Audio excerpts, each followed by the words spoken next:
What a big difference from Ryan's first kill to his second kill. Make no mistake, intentionally bookending this season. The writers on this show don't get enough credit for just how smart they are in terms of structure, story structure. It's brilliant.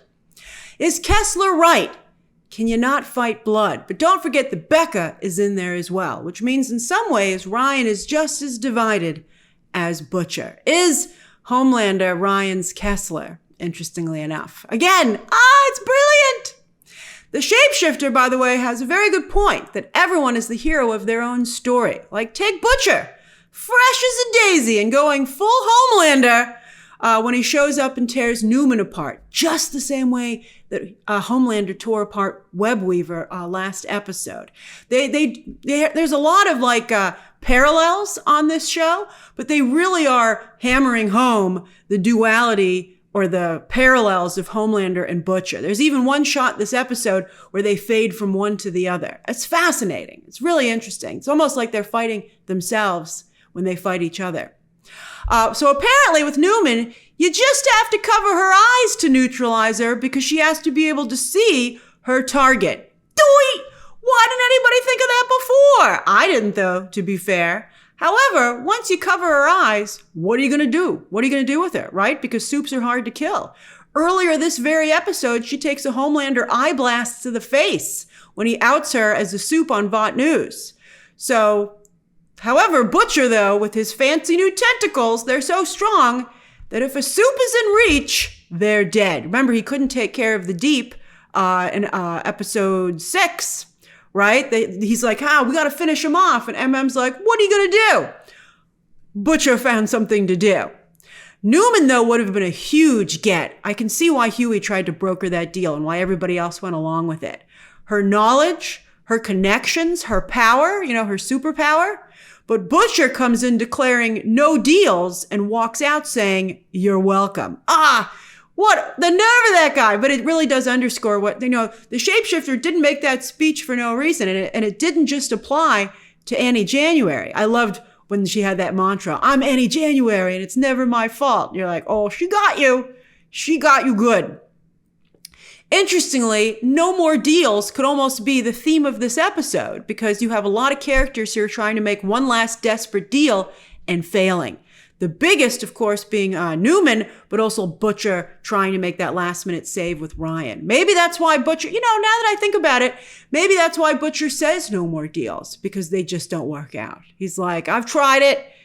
It's not effective. And the consequences are just too much because, he just lost Mallerie. I think the show handled Mallory's death, by the way, extremely well, because earlier this season, we got a very clear idea of what Vought did to Homelander as a child. So when Ryan freaks out, saying that they're trying to lock him up unless he becomes their weapon, just like they did with his dad, you can understand why Ryan would be afraid. And, the stakes are high for Ryan. I think otherwise you might have been like, well, what could they really do to you, Ryan? Because, you're Homelander Jr. But then you see what they were able to do to Homelander, and you're like, something bad could be done to you. And for Mallerie to choose that moment to reveal the true nature of Ryan's parentage, that he was a product of violent assault, just, by the way, as Ryan is processing, at the same time that his adopted father is about to die, it was really bad timing on Mallory's part. She pushed Ryan way too hard. Don't they have any psychologists rattling around over there at the CIA? I know they do. And speaking of other characters and pushing, why didn't someone else push that button? Why was it Mallory's job to push it? I guess maybe in some ways she was like, nobody's going to do this to Ryan but me. But it's like, the button is not easily accessible to you and timing might be important. Like, she just couldn't get to it in time. She also waited too long because, of her own personal connection to Ryan, which also got in the way. I guess Butcher was like, are you going to be next, Butcher? Don't follow down the path of Mallerie. But somebody else, realistically, should have been on that button. This show can afford extras. I saw one taking Butcher's pulse or his blood pressure at the beginning of the scene or earlier on. But, somebody should have been there to push that button to lock the door and quickly put Ryan to sleep. Quickly enough? We'll never know. I do feel very bad for Mallerie. Butcher feels bad for Mallerie. but she messed up that operation in multiple ways. And Kessler probably would have pointed that out to Butcher if he didn't need Butcher to feel super bad so that he would come back to Kessler's side. By the way, that one of Butcher's last wishes was for Huie to go to the topless steakhouse in Vegas that Butcher never got to take his younger brother to was classic Butcher. That ended up being a great scene. And by the way, Jack Quaid did his side of the conversation just perfectly. He was like, fine, I'll go to the topless steakhouse. And you're like, that's great. It's so funny. It was perfect. And while The Boys has typically been the Homelander and Butcher show, and I ain't complaining, it was really nice to see Erin Moriarty's Starlight, aka Annie January, level up in so many ways. And good for Moriarty. She's had a very difficult time this season, a lot of bullying. No matter what has happened, I don't think that level of personal bullying is appropriate. And so I'm glad that she was able to, and it's been unfortunate that her role has been underutilized up until now. But this was a great episode for her. First off, Moriarty did a great job playing that shapeshifter, who was such a fugly skank. That's right, Huie better get tested for every possible thing. Like, whoa. Ugh. And it was interesting that while the shapeshifter was undercover, whenever she's undercover, she likes to mess with people's lives, like doing things like proposing while she's waiting. Because she says it's crazy and a lot of fun to see the other person's face getting what they always wanted from the person she was impersonating, but that person had never given them. Like it was such a psychopathic thing to do, but it was also a really different take on shapeshifters. By being able to absorb the memories of your target was very, very useful. So kudos to The Boys, because at this point, there's been so many superhero stories, we've seen a lot of shapeshifters and everybody's take on the character. But yet The Boys still found a way to make theirs really unique and interesting. I mean, just if you want a perfect example, like a contained example of how clever this show is and how unique and how it's able to reinvigorate the superhero genre, even though it seems like it's been run into the ground, I give you the shapeshifter.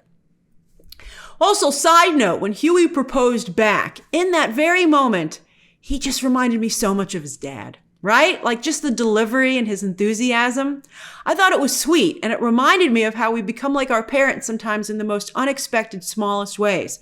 Sometimes even finding ourselves doing the very things that we were critical of. Just like, Huie was very critical of his dad, and yet I see so many of those, I think, wonderful characteristics showing up in him. So I thought that was great. I was like, wow, that was so Simon Pegg is Huie Sr. And of course, at the end, Starlight not only got her powers back, but leveled up. Like she not only flew, she flew. Like beforehand, she's been able to hover and kind of propel herself around like she's on one of those water backpack jetpacks, right? But here at the end, she had power and precision. It was a beautiful thing to see. The boys are going to need her, and I hope she flew off to find A-Train. That's right. So many of you thought A-Train wasn't going to make it out of this season alive. I knew that he was, but I couldn't tell you. I had, you guys just had to wait and see. And in fact, he wasn't in this episode at all. So I do wonder how they're going to use him in season 5. He had a great story arc this season. I loved what they did with A-Train. I thought that he did enough good things that I did feel his character did end up being redeemable. Redemption is also a very big part of The Boys. Can Newman be redeemed? Well, what about Frenchie and Kamiko? I think it's, if people can't be redeemed, what would be their incentive to change their ways? I think that's a really interesting conversation that The Boys continues to have. All right, so back to the assassination attempt on President Singer. I believe, and I didn't get to break down last week's episode, but maybe it's good because maybe I would have given it away. But I feel that it was Sage's plan all along to get the boys to cross paths with the shapeshifter, to impersonate Starlight specifically. I don't know if you noticed, but it seems that this shapeshifter can only impersonate women. She never, or whatever the shapeshifter's original gender is, although I would think maybe it's female, because again, only picks female targets. So anyway, although of course Mystique in the X-Men comic has done a fascinating exploration of being able to switch genders. But anyway, back to what's going on with this shapeshifter and Starlight. Sage guessed correctly that the boys would be called in to protect the president, giving the shapeshifter access to Singer by posing as Starlight. And that's why that's why the shapeshifter kept Starlight alive, by the way, so that she would be able to take the fall and go to prison. because Sage revealed last episode that she knew A-Train was the leak and she was using him. She was feeding him information to give the boys. And A-Train was how they found that shapeshifter. So the plans for who she was going to impersonate, maybe a Secret Service agent, that was just a misdirect on Sage's part, because the real thing was just getting the shapeshifter close enough to copy Starlight. And she ended up doing it actually at the bar, but, bring them out of hiding, be able to follow them and find out where they were. I mean, it's really brilliant. Now, having Starlight as the assassin is also brilliant, because this whole time they've made it Team Homelander versus Team Starlight. So for Sage to make Starlight herself be the assassin, I mean, it's just so smart. And then you'll notice at the very end, Homelander, when he's talking about the enemy of the people at that point, he calls them Starlighters. The evil branding and messaging is on point. Let's just take a moment to appreciate Sage. What a fantastic character this has turned out to be. I loved her as soon as she showed up, but she just gets better and better. Like when she came in with that balloon to celebrate, loved it. And I believe Sage is truly the most dangerous character in this world. She has no loyalties to anyone or anything. She's, that's interesting. That's fascinating, because Homelander is ruled by his emotions, but yet Sage, Sage's feelings have been hurt sometimes during this show, but she got over it. Sage is really in many ways the opposite of Homelander, which is maybe why they work so well together. But I don't know how much Sage actually does need Homelander, which is also very interesting. But Homelander says to her, "Why are you still helping me after Homelander treated her like garbage?" And Sage says she did it to see if she could. And she did.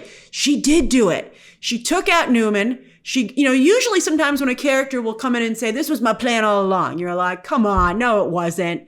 But I believe it was Sage. I think that it's well written. So Newman was all part of the plan.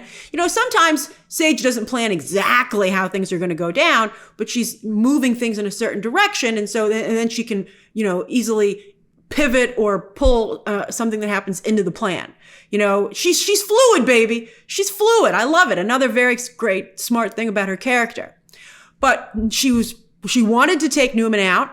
Then she was able to use that to get frame Singer for the death of Newman, which effectively takes him out, puts that crazy Speaker of the House in the Oval Office, which basically means Homelander is president. I also loved it, by the way, when she called Homelander Blonde Ambition. I was like, oh, that was the best nickname I've heard for him.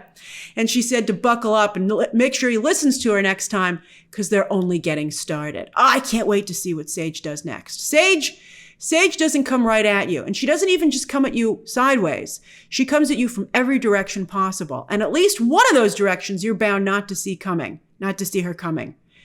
And that's how she is able to be effective. I think she's, again, as I said, the most dangerous character on the show. And kudos to the writers and actress Susan Hayward for creating her. Also, by the way, I saw an interview that she did before the show started, the season, and it turns out she's a huge comic book fan, which makes me love her even more. All right, so as for Homelander, Sage is also right that he is his own worst enemy. He's not as smart as he thinks he is. I loved it as he tried to execute the plan by himself, and it did not work out. Also, as I just said, he's way too emotional. From his outburst, which sends Ryan running. Big deal, by the way, that Ryan defied him. And also, you can see the emotions returning and swirling around inside of him when he learns that his own father, Soldier Boy, is still alive. You know who I'm shocked is still alive? Firecracker. I can't believe she survived this season. But for how much longer? We'll see. As the meds she's taking to please Homelander, this episode, they weren't even hiding that he was drinking her milk. So gross. But the meds are not only making her very sick, I would wonder, would it be the meds that were doing that? She seems sick in a different way. But anyway, they grossed Homelander out. Homelander's a bit of a germaphobe, as we know, and he made her move all the way down to the far end of the conference room table. That was a fantastic scene, by the way. This show, the small moments are as wonderful as the big moments. That was great. But a character that has 9 lives on this show in the best way possible is Ashley. The writers always find a way to reinvigorate her character, and Colby Minifie always swings for the fences with whatever they give her. When the Deep says that maybe Ashley should be on the Seven's kill list because nobody has more dirt on them than her, he not only can't spell her name, but he's like, does anybody know Ashley's last name? And nobody does. I thought that was hilarious. Although I don't know Ashley's last name either now that I think about it. But then she takes Compound V as an adult. I mean, that means potentially more fatal, but I think Ashley's going to make it. And we'll see what power she gets. The way her head was gurgling, that was incredible. At first, I thought they might kind of like go with her like the leader, maybe. But this show is so crazy. I wonder if they'll try and do their own version of MODOK. Could they pull it off? I mean, even Marvel couldn't pull off MODOK, and that's their character. But they could maybe make that partially the joke. I'm curious. I'll be very interested to see what they do, but I trust them with whatever they have planned. All right, then I thought Huie gave a very nice speech at the end about how violence isn't brave, and that if they're going to win against monsters, maybe they need to start acting human. It's a nice thought, and it was well delivered, but then it was kind of completely negated by Butcher coming in having chosen the monster route. He's like, I feel you take out monsters by becoming a monster. Maybe we're setting up something for Huie versus Butcher in terms of an approach, interestingly enough, with MM maybe somewhere in the middle. I think it's going to take a mix, quite frankly.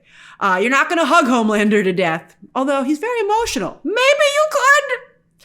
So, but I don't know how humanity by itself can win the day, especially now that Huie himself, MM, Kamiko, and Frenchie have all been captured and locked up. Speaking of Frenchie and Kamiko, I still really disliked their storylines this season, but it was so rewarding to see them finally get together as a couple. And then heartbreaking when they then so quickly got pulled apart again. This always happens in movies and shows. There's always that will they, won't they couple, and this is always the roller coaster that we find ourselves on. By Gen V, Sam and Kate, they're the ones who took them down. And Kamiko finally spoke. I think she's going to have a lot to say next season. Or maybe she'll just use her words very carefully. But this is going to be interesting now that Kamiko can talk. So we end with Make America Super Again. But Butcher has the kill switch that Frenchie got out of Kamiko's leg. Will Butcher use it? If he does, as Frenchie points out, he'll take out himself, Ryan, Starlight, Kamiko. But it is the final season of The Boys. Does anything go? We'll see. What did you think of the season 4 finale? What were your favorite moments? And what are you the most excited about for season 5? Share your thoughts down below, subscribe today, and of course, as always, you can check out some more videos right now.